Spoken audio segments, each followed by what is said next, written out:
15 वर्ष से लगातार हमारे छोटे भाई जो धर्मा सांसद हैं लगातार हमारे बागमारा क्षेत्र में विकास की धाराएं बढ़ाने काम किए हैं, विकास की धाराएं तेज करने का काम किए हैं। निश्चित रूप से जनता अगर आशीर्वाद देगी तो निश्चित रूप से धाराएं हम और तेज करने का काम करेंगे। जो भारतीय जनता पार्टी के प्रति हमें लगता है कि लहर देखने को मिल रहा है, तो हम लोग 110% आश्वस्त हैं कि भारतीय जनता पार्टी की सरकार इस राज्य में बनने जा रही है। और ख़ास करके हमारे धनबाद लोकसभा क्षेत्र में 6 विधानसभा आता और बागमारा एक साथ हम लोग यहाँ ऐतिहासिक मतों से चुनाव जीतने जा रहे हैं। जलेसर मतों की क्या कहेंगे? नहीं, वो तो रिजेक्ट हो चुका है, वो तो 3 बार हैट्रिक मार चुका हार में, तो जो हैट्रिक हार में मार चुका है वो कैसे आशा रख सकता है? और वो 5 वर्षों तक कभी भी जनता के बीच में आया ही नहीं। जनता के बीच में अगर कोई रहा तो भारतीय जनता पार्टी के एक कार्यकर्ता रहा। इस बार प्रचंड बहुमत के साथ सरकार बन रही है। ये गठबंधन की सरकार सेल्फ गोल कर रही है। जिस तरह से आज आदिवासी एक महिला के ऊपर जो खुद स्वर्गीय दुर्गा सोरेन जी की पत्नी है, दिसोम गुरु शिबू सोरेन जी की बहू है, माननीय मुख्यमंत्री हेमंत सोरेन जी की भाभी है, कल्पना सोरेन जी की भव है। आज उनके साथ इतना बड़ा एक कह सकते हैं ऐसा अभद्र टिप्पणी करने के बाद भी अगर यदि हेमंत सोरेन जी अपना सब कुछ गंवा करके, आदिवासी अस्मिता को गंवा करके, झारखंड के आदिवासियों पर तो उनको कोई किसी प्रकार का संवेदना नहीं है, घर की बहू और बेटी के ऊपर भी अगर संवेदना नहीं है तो आप समझ सकते हैं बांग्लादेशी घुसपैठ और मुस्लिम तुष्टिकरण के कारण ये कितने नीचे गिर गए हैं। इनके हाथ में राज्य सुरक्षित नहीं है, ना माताएं बहनें हैं, ना आदिवासी है, ना दलित है। और इस बार सरकार बनेगी भारतीय जनता पार्टी की। सिनीकरण के विरोध में, आउटसोर्सिंग के खिलाफ में, चूंकि यहाँ रोजगार रहते रोजगार नहीं मिल रहा है। आपको मालूम होगा कि 72-73 में बाहर पूरे देश के लोग आए, यहाँ हर प्रदेश से लोग आए, रोजी रोजगार पाए, सब लोग यहाँ बसे, सबको सम्मान मिला, अधिकार मिला।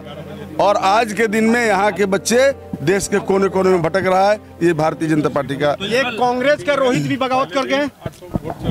कहाँ बात कर रहे हैं? हमसे बात करिए ना। बात आप ही से कर रहे हैं ना। क्षमा करिए, क्षमा करिए, बिल्कुल क्षमा करिए। No comment, no comment, no comment, no comment. चलो, इस बार लड़ाई जो है भाजपा और कांग्रेस के बीच है। बिल्कुल बिल्कुल किसके बीच मानते हैं? आपके खिलाफ है। पहले ढुल्लू होते थे, इस बार भाई को उन्होंने मैदान। चलो, किसी को उतारा है, बीजेपी है ना। निर्दलीय उतरे हैं तो हम नौजवानों, माताओं, बहनों के दबाव में उतरे हैं कि पार्टियां टिकट दे सकती हैं, वोट नहीं दे सकती। और निश्चित रूप से बागमारा क्षेत्र की जनता का आशीर्वाद हमें प्राप्त है, नौजवानों का आशीर्वाद प्राप्त है, माताएं बहनों का आशीर्वाद प्राप्त है।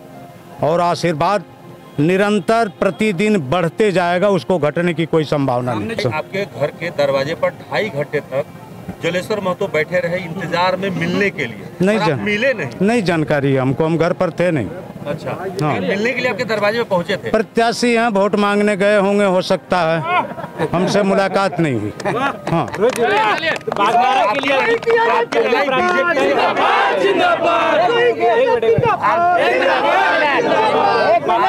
आपकी लड़ाई बीजेपी के प्रत्याशी ढुल्लू महतो के जो बड़े भाई हैं शत्रुघ्न महतो से होगी या जलेसर से होगी? नहीं, शत्रुघ्न महतो, जलेसर महतो आज ही 4 नंबर में है। ये 100% हमसे एफिडेविट ले लीजिए। वो लड़ाई में नहीं है। लड़ाई शत्रुघ्न महतो से हमारी है। जलेसर महतो कहीं 3 नंबर भी नहीं और 4 नंबर में चले गए। नाम सुनते ही वो भाग खड़े हुए। अभी जैसे उससे कुछ पत्रकारों ने सवाल किया कि रोहित जी चुनाव खड़ा हो गए हैं, तो नाम सुनते हैं। हम कांग्रेस ज्वाइन किए, ये सौभाग्य होती है पार्टियों का कि कोई कार्यकर्ता ज्वाइन करे, हमारे सदस्य बने। हम जिस दिन कांग्रेस पार्टी ज्वाइन किए, सुनते हैं कि 2-3 दिन दवा लिए हैं और खाना नहीं खाए। तो काहे बिद के घोड़ा की तरह? नहीं समझ पा रहे हैं कि वो पार्टी के हितैषी हैं कि खुद अपना हितैषी है। ये हमारे समझ से बाहर की बात है। अच्छा, तो आपके कांग्रेस में ऐसा स्थिति काहे आई कि उम्मीदवार देने में भी इस तरह की स्थिति पैदा हुई? धनबाद से अभी तक उम्मीदवार की घोषणा नहीं हो पा रहा है, तो क्या चल रहा? वो पार्टी हाईकमान कांग्रेस, अब तो हम कांग्रेस में रहे नहीं। वो राष्ट्रीय मुद्दे को लेकर के ही मैदान। कोई राष्ट्रीय मुद्दा इस बार नहीं चलेगा। बागमारा में नौजवानों को रोजगार जो देगा, भ्रष्टाचार के खिलाफ जो खड़ा रहेगा, कोलियरियाँ और आउटसोर्सिंग से जो कब्जा हटवाएगा, वही बागमारा क्षेत्र की उसी को बागमारा क्षेत्र की जनता इस बार वोट करेगी। उनको 23 तारीख को बात कर लीजिएगा। हम वोट कटवा नहीं हैं, हम जीतेंगे मित्र 25,000 की मार्जिन से। उनको वो घमंड में अहंकार से चूर हैं, सारे घमंडी लोग हैं। हम 25,000 वोट से, आज की जो हमारी स्थिति है बाघमारा में, आज 25,000 के वोट से लीड में है, वो बढ़ते जाएगा। क्या रहेगा सीन इस पर? देखिए, प्रभु के आशीर्वाद और पूरे परिवार के आशीर्वाद के साथ, पूरे झरिया और धनबाद की जनता के आशीर्वाद के साथ, भारतीय जनता पार्टी के पूरे परिवार के आशीर्वाद के साथ, माननीय प्रधानमंत्री आदरणीय नरेंद्र मोदी जी के आशीर्वाद के साथ मैं आज नामांकन करने आई हूँ। वो तो 23 तारीख को जनता बताएगी कि किस पे मोहर लगा रही है और किस पे नहीं मोहर लगा रही है। काम पे ही तो जनता मोहर लगाएगी 23 तारीख को। पिछले बार वाला जो सहानुभूति मिला था जनता का, वो इस बार क्या रहेगा? जनता सहानुभूति पे नहीं जाती है, जनता को बाकायदा सब पता है कौन क्या किया है, कौन नहीं किया है। 5 साल में इस सरकार में ऐसे भ्रष्ट सरकार से जनता उब चुकी है। ये ठगबंधन की सरकार सिर्फ ठगने का काम की है, छलने का काम की है, और आज भी झूठ की बुनियाद पे लोग फील्ड में जा रहे हैं। जनता बाकायदा समझ रही है। तो आपका मुद्दा क्या रहेगा वहाँ पे इस बार? हमारा झरिया में मुद्दा ही मुद्दा है। 5 साल में विकास बिल्कुल रुक चुकी है, विनाश के नाम पे अनेकों है। तो जनता बाकायदा कमर कस चुकी है, मुँह तोड़ जवाब, और ऐसे भी लोकसभा में जनता जवाब दे चुकी है। इस बार एकदम विजयी है। इस बार पूरे जनता विजयी के आशीर्वाद दे दिया है, पूरा जनता। पिछले बार जो कोई थोड़ा सा भटक गए थे, वो भी सामने विजयी भव का आशीर्वाद दे दिए। 5 साल में ऐसे तो कोविड के चलते 3 साल ही समय मिला। कोविड में थोड़ा सा जो काम में बाधा आया, ये हम लोग सब देखें, और 3 साल में ही हमने जो काम किए हैं निरसा विधानसभा में, ये जनता के बीच है। कौन क्या कह रहा नहीं कर रहा, वो अपने गिरवान में झाके वो क्या किए हैं इतना दिन निरसा में। विकास नहीं, वहाँ विनाश हुआ है, अशांत निरसा हुआ है, सब भयभीत भय का माहौल निरसा में है। विकास आप कहाँ से शुरू कराएं? आप बोलिए जनता के बीच, चाहे बरबंदिया का पुल हो, रेफरल हॉस्पिटल हो, जयपुर का हॉस्पिटल हो, मदनपुर का हॉस्पिटल हो, या फिर चारों तरफ लाइट जगमगा रहा है, कुमारडूबी का ओवरब्रिज हो, पानी का हो, बहुत सारा जो रोड का तो जाल बिछा गया। इस बार भगवा ऐतिहासिक जीत से, जनता का आशीर्वाद से, वोटर्स के आशीर्वाद से, हमारे भारतीय जनता पार्टी परिवार के हमारे तमाम जो हमारे कार्यकर्ता हैं, हमारे नेता हैं, और आप लोगों के आशीर्वाद से इस बार भगवा लहराएगा। ये हम विश्वास इसलिए कर रहे हैं कि जब हम लोग जनता के बीच जा रहे हैं, जनता का जो उत्साह देख रहे हैं, उत्साह देखने को लगता है, और वो लोग 20 तारीख का इंतजार कर रहे हैं कि 20 तारीख कब आएगा, और हम लोग भर भर के भारतीय जनता पार्टी को कमल फूल में वोट देंगे। ये जनता का विश्वास। बीजेपी विरोधी जो वोट है, उस वोट में बिखराव करके ही बीजेपी यहाँ जीतने का काम करती थी। इस बार उनका वो तरीका, वो जो चुनाव में हथकंडा अपना लेते, उसमें वो विफल हो चुके हैं। सारे बीजेपी विरोधी मत एकजुट हैं, और आने वाला चुनाव में उसको शिकस्त देने का काम करेगा। जहाँ तक कैंडिडेट का सवाल है, इंद्रजीत महतो अस्वस्थ हैं, हम उनके स्वास्थ्य की कामना करते हैं, वो हमारे सहपाठी भी रहे हैं, लेकिन चुनावी मैदान में हमको इस बार बीजेपी कहीं जमीन पर नजर नहीं आ रहा है। सिंदरी में पढ़ाई, दवाई और कमाई, ये 3 मुद्दा है।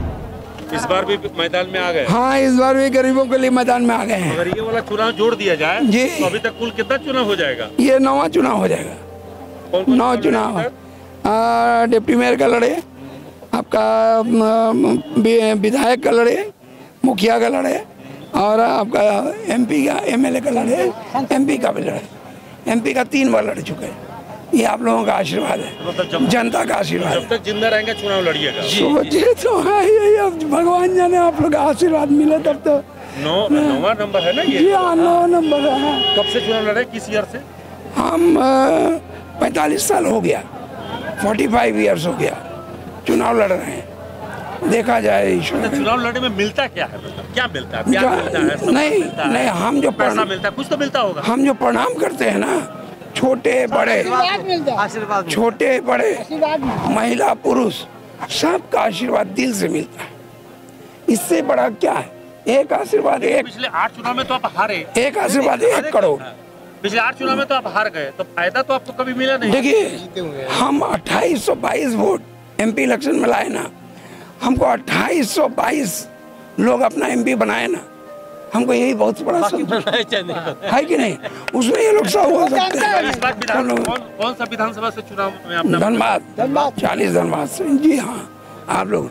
और धनबाद में लड़ाई आपका किससे है? ये अभी तक तो राजेश सिन्हा से है, राज सिन्हा से ही अभी लड़ाई है। कांग्रेस से नहीं आया इसलिए बोल रहे हैं ना। हाँ, उम्मीदवार ही नहीं दिया। ठीक बात है। तो आप ट्राई कांग्रेस से कहीं नहीं किए? देखिए अटैची तो हम दे नहीं सकते, अगर पैसा कौड़ी की बात होती है तो हम पिछड़ जाते हैं। तो कांग्रेस में अटैची संस्कृति है क्या? ये तो हवा जैसी चलती है, लगता है अकेला का बयान आप कोट कर रहे हैं। अकेला जी बोले थे कि वहाँ इतना पैसा मांगा रहता है, हमने हमको लगता है कि भाई वहाँ है, इसलिए हम लोगों की पूछ नहीं है वहाँ ना, इसलिए समता पार्टी से लड़ रहे हैं। जी हाँ, समता पार्टी गरीबों की पार्टी है, इसी से हम लड़ रहे हैं। जी, तो फिर वही ठेला पे घूमिएगा आप? हम ठेला पर ही इसलिए घूमते हैं क्योंकि हमको पूरे जनता का, सब लोगों का आंख मिलता है, प्यार मिलता है, नयन भरा प्यार। दिल से सर देखो घूम रहे हैं, प्रणाम कर रहे हैं, थोड़ा तो आशीर्वाद दे दो। पे खड़ा होकर वैसे ही वोट मांगिएगा? बिल्कुल बिल्कुल बिल्कुल। इनके आगे 15 लाख का कार लेकर के हमको नहीं चुनाव लड़ना। हम गरीब। तो आप शिक्षक हैं? हाँ जी, पैसे से मैं शिक्षक। देखिए बागमारा विधानसभा में इतने सारे आप देख रहे हैं रोजगार के मुद्दे हैं। सबसे बड़ा मुद्दा अगर देखा जाए, क्योंकि रोजगार के लिए हमारे जो माताएं बहनें या चाहे हमारे भाई बंधु बोलेंगे, आज भी इतना सारा बागमारा विधानसभा में रोजगार रहने के बावजूद भी पलायन कर रहे हैं, तो ये बहुत ही शर्मनाक बात है। और खास करके जो भी विधायक सांसद अपने आप को दिखाते हैं कि हम मजदूरों का मसीहा है, पर हमें तो धरातल में बिल्कुल दिख नहीं रहा है। लड़ाई किससे होगी? हमारी लड़ाई दोनों दल से किसी की नहीं, हमारी एक एकांतर है। और टाइगर जयराम जी का जो विचारधारा है, हमें नहीं लग रहा हम लोग से कोई टिकने वाले हैं इस विधानसभा चुनाव में। दोनों को बारी बारी से मैं एक्सप्लेन कर दे रहा हूँ। एक ऐसा प्रत्याशी है जो अपने भाई के दम पे है, उनका खुद का अस्तित्व अगर बता दे, समाज सेवी के नाम पे बोलते हैं, अपना परिवार भाव से तो मोह नहीं भागा। हाँ, आपका बात सच्चाई है कि आज जो हमारा लड़ा है, एक वर्तमान के सांसद और 3 बार के विधायक से लड़ा है, क्योंकि उनका जो वोट पार्टी जो उनका टिकट दिया गया उनके भाई की वजह से दिया गया। और एक तरफ जो राजनीति में कांग्रेस का प्रत्याशी पूर्व मंत्री रहे जलेश्वर महतो जिसे सामना है, तो वाकई में दोनों ही प्रतिनिधि काफ़ी मजबूत है। मगर ये आपको मैं आशा दिलाता हूं कि बागमारा की जनता ने इस बार बदलाव के लिए ठान लिया है। उसका पीछे का रीजन यही है कि इन लोग से दोनों से तरस आ चुका है। एक तरफ परिवारवाद इतना हावी है कि एक तरफ लाल किला के चढ़ के लड़ाई में आप बाईपास से निकल एकदम क्लियर है, क्योंकि दोनों खुद के लड़के मर रहे हैं। जो देख ले इतने सारे निर्दलीय प्रत्याशी क्यों उतर रहे हैं, आप इनका बैकग्राउंड चेक करिएगा तो वही दोनों दल से टूटे हुए प्रत्याशी है। और जहाँ हमारा जितना वोट है आने का, हम लोग क्लियर विनर हो रहे हैं। आप एक तरफ देखिएगा नरेंद्र मोदी बोलते हैं लाल किला पे कि परिवारवाद नहीं चलेगा, रही एक परिवार को देखिए परिवारवाद को कैसे बढ़ाया जा रहा है। तरफ जलेश्वर महतो को देखिए, 5 साल में वो कार्यकाल में कभी आपको क्षेत्र में दिखेंगे नहीं। जब चुनाव आता है, चुनाव आते ही उनको दिखने लगता है कि अब राजनीति में हमको एक्टिव होना है और फील्ड में उतर जाते हैं। और एक तरफ भाजपा आप देख ही रहे परिवारवाद से इतना ग्रसित है। यहाँ तक सबसे दुर्भाग्य की बात यह है कि भाजपा के एक भी कैडर में इतना दम नहीं है कि अपने सांसद महोदय के भाई पे एक भी सवाल खड़ा कर पाए कि हाँ परिवारवाद की वजह से टिकट मिला है। जब आए थे जी जी करने, जी, तो उनके साथ उनके दामाद आए थे जी जी JP भाई पटेल जी, वो कहे कि इस बार जेल कैद जो है वो बुटकटवा बनकर रह जाए कि वो चुनाव दूसरे को हरवाने। मैं आपको आश्वासन निश्चित तौर पे कहना चाहूंगा कि हमारा कैंची चाप सिंगल ऐसा जो वोट काटेगा ना कि ना भाजपा रहेगा ना ही आपका कांग्रेस रहेगा, दोनों को काट तोड़ा देगा, दोनों काट तोड़ा देगा। देखिए विकास महतो जो बीजेपी के कैंडिडेट है उसका तो खत्म ऐसा ही हो जाता है, क्योंकि उन्होंने सत्ता का सुख नहीं भोगा, सत्ता का लाभ नहीं लिया, तो उनसे सवाल बनता भी नहीं है। जैसे हम सत्ता का सुख नहीं लिए, हम तो हमसे सवाल बनता भी नहीं है। हम लोगों ने मांग किया हक देगा तो उनका सवाल नहीं बनता है सीधे सीधे मथुरा दास से। वो 3 टर्म के विधायक रहे, सिटिंग MLA रहे। आप मीडिया वाले हैं, आप टुंडी विधानसभा का एक दिन भ्रमण कर लीजिए, हम नेता देते हैं आपको। आप देख लीजिए कि 15 साल के में टुंडी विधानसभा कहाँ है, जहाँ था उससे भी निचले स्तर में चला गया है। और ना तो वहाँ सही से पढ़ने के लिए स्कूल है, ना तो इलाज के लिए स्वास्थ्य व्यवस्था सही है, ना तो डॉक्टर है, ना तो हॉस्पिटल है। फिर क्या विकास हुआ है? और रोजगार की बात करें तो रोजगार की बात हम आपको बताते हैं, पलायन का दर्द कैसा है हम आपको बताते हैं, वहाँ की स्थिति क्या है बताते हैं। हम टुंडी भ्रमण कर रहे हैं, टुंडी विधानसभा का भ्रमण कर रहे हैं। वहाँ के लोग टुंडी विधान चौक में सुबह सुबह 6 बजे घट्टा मड़ुआ लपसी पैक करके आ जाते हैं। वो डूबा होता है, डूबा झारखंड में बोला जाता है, डूबा कटोरा में बांध करके झोला में पैक करके आ जाते हैं और वहाँ का इंतजार करते हैं ट्रैक्टर का, वैन का, और उसमें लटक करके यहाँ मणिनाथ मंडल चौक जो है, हाँ, बाजार लगता है। और किसी कंस्ट्रक्शन काम में ठूसा ठूसी होते हैं, उसमें भी मारा धापी, और उसमें 100 जो आते हैं उसमें मात्र 30 लोगों को ही काम मिलता है, 70 को लौट जाते हैं वापस। तो इतना ये सूरत बदलनी चाहिए। टुंडी के विधायक मथुरा के दामाद आए थे, मांडू से वो प्रत्याशी भी है, जयप्रकाश भाई पटेल। उन्होंने आरोप लगाया कि इस बार जेकेएलएम जो पार्टी है ये बिल्कुल बुलबुले की तरह निपट जाएगी और यहाँ पे महतो का जो वोट है वो वोट बैंक की लड़ाई चल रही है और 10 साल में जो महतो का ये नेता है वो बदल जाता है। पहले नेतृत्व के तौर पर आशु सुप्रीमो सुदेश महतो क्या करते थे, अभी जयराम उसी की लड़ाई लड़ रहे हैं और इनका कुछ रहेगा नहीं, ये मैदान साफ हो जाएगा, वो ये कह रहे हैं। देखिए, उनको तो मैं जवाब यही देना चाहूँगा, उनको खुद पता नहीं है कि शाम कहाँ है और सुबह कहाँ है। वो सबसे पलटू अगर कोई है तो हमको वही लगते हैं, कभी बीजेपी में, कभी जेएमएम में, और अभी कांग्रेस का झंडा ढो रहे हैं। अरे दुर्भाग्य, आप स्वर्गीय टेकलाल महतो हमारे झारखंड आंदोलनकारी, हमारे उनके तो आप सुपुत्र हुए और आपका ये लक्षण है। आप मांडू का भ्रमण कर लीजिए और बता दीजिए कि उन्होंने क्या किया है। आपको खुद इतना पलटू है कि आपको खुद नहीं पता कि हम किधर पलटेंगे और सवाल कर रहे हैं दूसरे पर। आप एक तो विचारधारा रखिए, जब बीजेपी आते हैं तब करने लगते हैं। वो जयराम महतो को कह रहे हैं कि जयराम महतो बुट कटवा है। मेरा बात सुनिए, जब ऐसी करने लग, जब आप बीजेपी में रहते तखन पूरा नारा लगाने लगते हैं और जब कांग्रेस में आते हैं तो चुप्पी साध लेते हैं। क्या है भाई, आप या तो सेक्युलर हैं या तो फिर एक पार्टी के ये है। आप साबित तो पहले कीजिए, या आप स्थानीय हैं या बाहरी हैं, साबित तो कीजिए। शब्द का इस्तेमाल आपकी पार्टी के लिए किया था और स्पेशली कहा कि देखिए कैंची जो है वो काटने का काम आएगी, बाकी कोई काम नहीं आएगी। वोट कटवा किस टाइप का हुआ? वोट कटवा मतलब क्या हुआ कि 2-4 हजार वोट लाए, सिमट गए। हमने 3.5 लाख वोट आप भी चुनाव लड़े थे, आप इंडिया गठबंधन से चुनाव लड़े थे, एनडीए गठबंधन से चुनाव लड़े थे। क्या हुआ आपकी? आप तो इतने बड़े पार्टी 50-70 साल के पार्टियों से चुनाव लड़े थे, सबका सारा सपोर्ट था, सारा सिस्टम था, लेकिन क्या हुआ आपका? क्या हुआ? अभी कांग्रेस से चुनाव लड़े लोकसभा में, क्या हुआ आपकी स्थिति? भैया आप देखिए ना, अपना स्थिति देखिए ना, कहाँ जा रहे हैं आप। विचारधारा पे अड़ी रहिए, जनता आपको साथ देगी। और जहाँ तक बात बोलते हैं वोट कटवा की, तो ये जिस पार्टी है ना, सबसे बड़ी पार्टी भी जो मानी जाती है बीजेपी की, उन्होंने हमें ऑफर किया था सीधे तौर पे। हमारा जो है बता रहे हैं 12-15 सीटों की ऑफर हुई थी हमें, और उसमें भी मोहर था कि आपको जो सीट चाहिए वो दे देंगे। लेकिन हम लोगों ने क्या पसंद किया, नहीं, हम लोग लड़ के मरना पसंद करेंगे, लेकिन वो समझौता पसंद नहीं करेंगे। चुनाव के बाद आप लोग समझौता नहीं, हाँ, अगर हम एक कॉलम वहाँ छोड़ते हैं, अगर जनता के हित में होगी, अगर हमारी जो मुद्दे हैं कि हम लाएंगे वो 1932 का खतियान, स्थानीय नीति, नियोजन नीति, विस्थापन नीति, खनन नीति, अगर वो मुद्दे पर कोई भी पार्टी अगर हमारा मोहर मार के एफिडेविट करके देती है कि अगर हमारे साथ आइए और हमारे पास सीटें रही, कि एफिडेविट मार के देती है कि हम जैसे हम सत्ता में बनेंगे हम ये चीज़ें लागू करेंगे, हम साथ देंगे, क्योंकि ये जनता के झारखंड शोषण की लड़ाई है। कि बाघमारा में जिस तरह बदहाली, बेरोजगारी और असामाजिक तत्वों का जमावड़ा हो रहा है, उनको पूरी तरह से बाघमारा विधानसभा से साफ करना, बाघमारा के युवा बेरोजगार को 100% रोजगार दिलाना, बाघमारा में शिक्षा व्यवस्था, स्वास्थ्य व्यवस्था और बाघमारा के इंफ्रास्ट्रक्चर को लेके आगे जाना, और बाघमारा में जिस तरह से आज लूट खसोट सरेआम मचा हुआ है, इसको पूरी तरह से बंद करके बाघमारा के विधानसभा में समानता और समरसता लाना, समाज के सभी वर्ग के लोगों को एकजुट करके, ना कोई जात, ना कोई पात, ना कोई ऊंच, ना कोई नीच, ना कोई धर्म का बात होगा, ना कोई बाहरी भीतरी का बात होगा, सभी को समानता और समरसता के सूत्र में बांध के बाघमारा विधानसभा को विकास के रास्ते पे ले जाना है। एक तरफ जलेश्वर महतो जी हैं, दूसरी तरफ सांसद ढुल्लू महतो के अपने बड़े भाई शत्रुघ्न महतो चुनाव मैदान में। देखिए इन लोगों का मुखौटा साफ हो चुका है। 15 साल की राजनीति में और 15 साल के नेतृत्व में इन्होंने बाघमारा विधानसभा के जनता के साथ क्या किया ये जग जाहिर है, और उससे पहले 10 साल जलेश्वर महतो ने बाघमारा के जनता के साथ क्या किया जग जाहिर है। अगर ये लोग सही में विकास किया होता तो बाघमारा की परिस्थिति इतना दयनीय नहीं होता, बाघमारा से पलायन नहीं होता, बाघमारा से नौजवानों को अपनी माँ बहन बेटी को घर से छोड़ने जाना नहीं पड़ता, बाघमारा में इतना हत्या, इतना अत्याचार नहीं होता, सरेआम बाघमारा के खनिज संपदा को लूटा नहीं जाता। ये दिन रात आंखों देखूं लूट हो रहा है, और ये बाहर में जाके डंका पीटता है कि बाघमारा विकास की दिशा में जा रहा है। नहीं, बाघमारा खाई में घुस चुका है, बाघमारा अंधकार सरकार जा चुका है। इस बार बाघमारा का जनता जगा है और मेरे साथ खड़ा है। आने वाला गठबंधन से अगर टिकट मिलता तो आप महागठबंधन से चुनाव लड़ते, लेकिन महागठबंधन से नहीं मिले इसलिए सपा से आया। बिल्कुल नहीं, हम समाजवादी पार्टी से प्रभावित हैं और समाजवादी पार्टी का अलग कमांड को मेरे ऊपर भरोसा है, जिसके कारण सपा पे आए। सपा में आप ज्वाइन कब किए?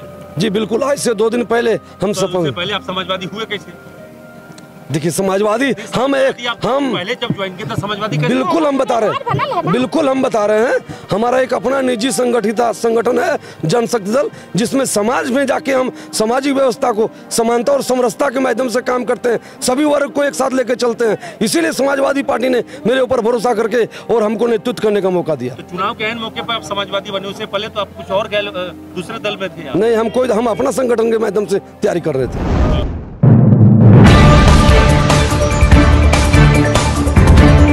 झारखंड विधानसभा चुनाव 2024 की तापमान बढ़ी हुई है। अभी तक पक्ष और विपक्ष दोनों तरफ से उम्मीदवार सामने आ चुके हैं और करीब करीब सभी विधानसभा क्षेत्रों में, अगर हम कोयलांचल के धनबाद के 6 विधानसभा क्षेत्रों की बात करें तो 6 विधानसभा में सत्ता पक्ष हो या विपक्ष हो, दोनों तरफ से अपने अपने उम्मीदवार नामांकन पर्चा भर रहे हैं।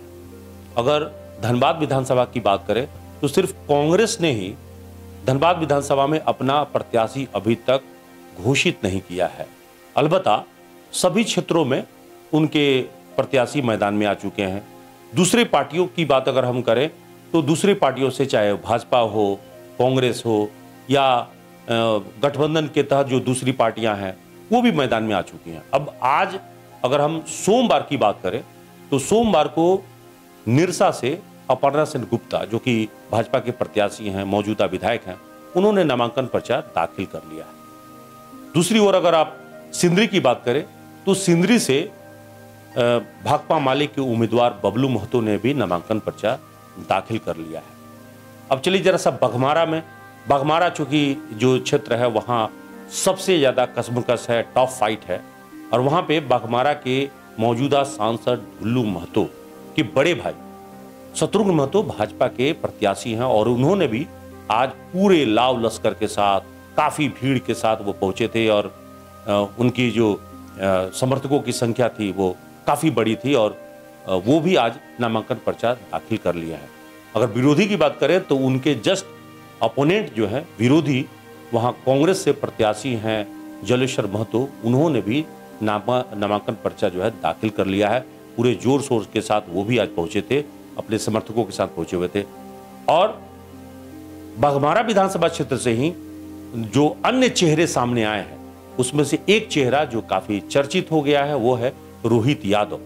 वो टिकट पाना चाहते थे कांग्रेस से टिकट नहीं मिला तो कांग्रेस को बाय बाय कर दिए हैं और अब निर्दलीय ही पूरी तरह से दमखम भर रहे हैं और इस बार वो जलेश्वर महतो को ही पानी पी कर इस चुनाव में औकात बताने की बात कर रहे हैं, जबकि उनको कई तरह की बात कही जा रही है। जलेश्वर महतो ने मनाने की कोशिश भी किया है लेकिन वो माने नहीं हैं। अब चलिए JKLM से, तो वहां पे दीपक रमानी भी जो है वहीं से चुनाव लड़ रहे हैं और वो JKLM जो पार्टी है वो जयराम की पार्टी है। इस बार युवाओं की वो पार्टी के तौर पर सामने आई है और बाघमारा का चुनाव बड़ा दिलचस्प हो गया है।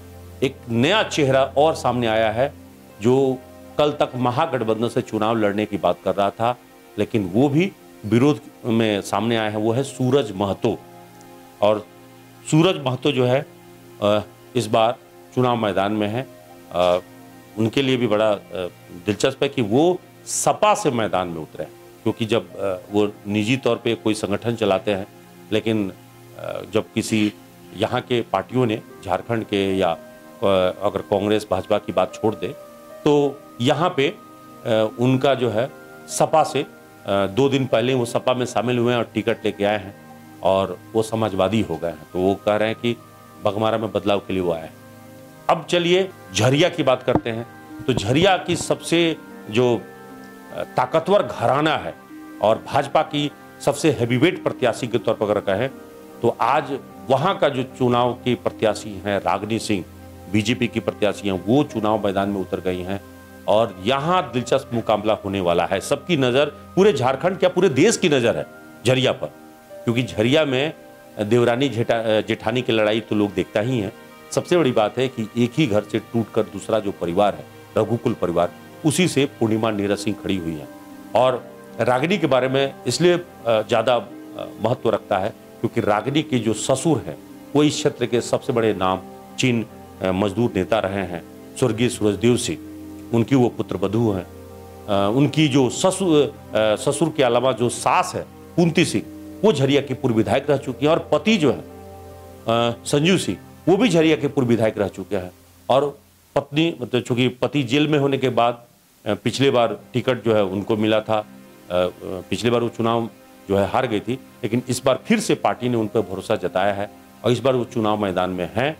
और इस बार सबसे अच्छी बात यह है कि परिवार के सभी लोग एकजुट दिखे, यानी अपनी भाभी के नामांकन पर्चा में उनके जो देवर हैं, छोटे देवर मनीष सिंह, सिद्धार्थ गौतम उर्फ मनीष सिंह, वो भी न सिर्फ नजर आए साई की तरह, बल्कि भाभी की गाड़ी भी चला के निकले।